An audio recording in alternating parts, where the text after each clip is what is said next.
Hi again then guys, and welcome to episode 17 of Pumpin Iron, the review series for the classic muscle cars of GT6. And technically speaking, this car is very loosely a classic muscle car. It is of course based on a classic Camaro, but it's been very heavily updated along the lines of the Trans-Cam Mustang and the Jay Leno Oldsmobile. This model though is much more of a pure muscle car than those vehicles arguably are. Those vehicles are reworked a lot more than this car has been. Now, as far as I'm aware, this is based on a 1970 Camaro, if I remember correctly. And I have to say, that's actually my favourite version of the Camaro. I think it's the best looking of all of them. I love the style of the car, I love the proportions. It has a very chunky, I would say, design style. It's a very chunky looking car. It's low, it looks muscular, and it actually looks a lot bigger than it really is. This car's only 15.5 feet long and less than 6 feet wide, which is actually pretty compact for a muscle car. And I think what it is the modifications. The wide chunky wheels, the carbon bonnet and boot, the enlarged wing, the de-chromed look that the car has, all adds up to it having quite an aggressive, muscular, and overall very good looking appearance. Now, it can be painted, which is pretty cool for a tuner car. Many of them on the game cannot be, but this one can, which is great.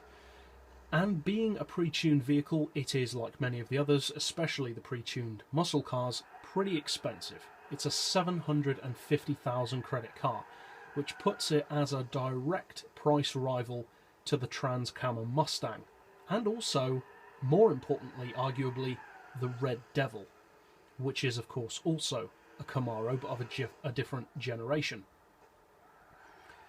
So is this car any good? Because you see lots of people driving the Red Devil, you see lots of people driving the Oldsmobile, you see a fair few people driving the Trans-Cam Mustang, not a huge amount, but some people.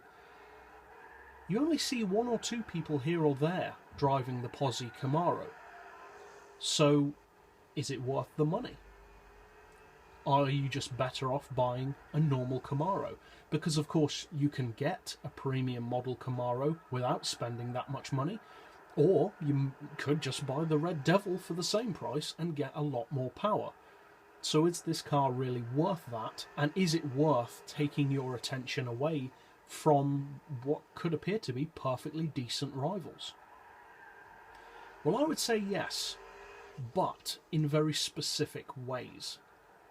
If you're looking for a muscle car with sheer tarmac shredding specs, crazy straight line performance, and just is a monster to drive, then this isn't the car for you. This is no Red Devil, and it's certainly not a Jay Leno Oldsmobile.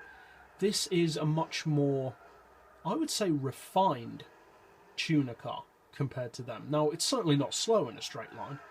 It has 716 horsepower from its 6.6 litre V8, which is supercharged, so it's certainly not going to be slow in a straight line. But it's nowhere near as much of a straight line monster as something like the Red Devil.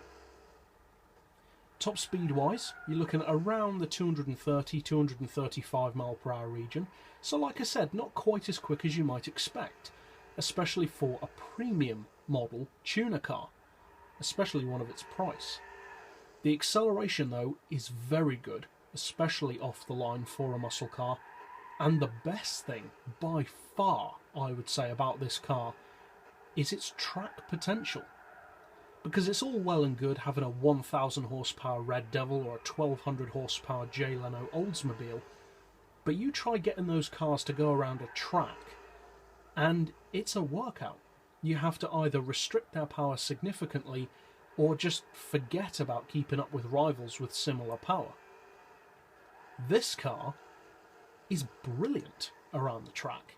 It handles itself phenomenally well for a muscle car. It makes a fantastic drift machine, if you're so inclined.